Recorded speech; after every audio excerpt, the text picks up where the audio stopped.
I was checking out the Halloween update in Headless Scoreblox Hangout when I thought, why not play Squid Game? I joined the game and right away I saw my number and I was like, oh my god, I'm number 1. But then I looked closely and noticed that everyone has the same number, which is number 1. How can they tell us apart? Everyone was going into this little area, so I just followed them all. But it was so crowded in there and I could hardly move, and I was wondering when the freaking game was gonna start. I'm surprised nobody died from just getting trampled over the crowd, you know? Then people started making Joe Mama jokes and I wasn't sure why, and I zoomed out to see how many people we had noticed the time and I was like, oh my god, we have to wait another minute and 20 seconds? Are you freaking kidding me? I'm not very patient. After a long minute and 20 seconds, the game finally started, and apparently I was just so excited and couldn't contain it because I started doing flips. The game was about to start and I was so ready to play some red light, green light, and then this dude pushed me right when the game was starting and I almost got stuck there, but then I got up. I used to play red light, green light as a kid, so I knew I was about to win this. I saw the push tool thing in my inventory thing, and I realized you can push people with it, and I was like, oh shit, for real? So I tried sneaking up behind the girl next to me, but she was too fast. It would have been kind of funny though if she died because of me. I was on a still alive streak when the big robot girl turned around and I moved too soon and she freaking launched me backwards. What a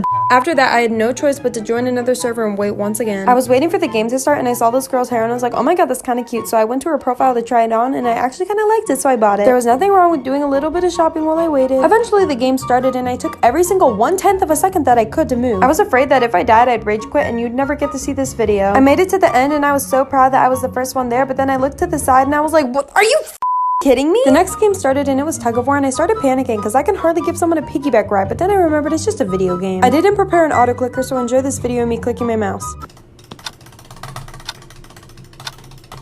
Both teams somehow managed to survive. I was waiting for the next game when I noticed a baseball bat in my inventory, so I took it out and the lights turned off. I was like, oh sh**. I didn't realize how much damage the baseball bats do until I accidentally killed someone. The next game started, which was marbles, and I looked at my opponent and he was wearing the winning smile face, so obviously he was gonna win. But I still tried anyway and I picked even and I freaking lost. But then the next round I picked even again and I freaking won. I managed to make it through that game alive and I moved on to the next game. The next game had like these glass platforms, which I didn't know what they were because I hadn't gotten to that part of the show. And I wasn't reading the directions. I started walking on the line between the glass platforms, and when I accidentally stepped on one, it fell all the way to the ground and I was like, seriously?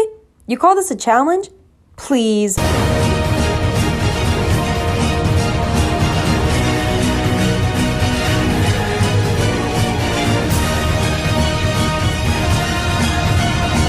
Yeah, I'm pretty sure I cheated the system, but I made it to the end alive and that's all that matters. I highly recommend you watch the show before you play.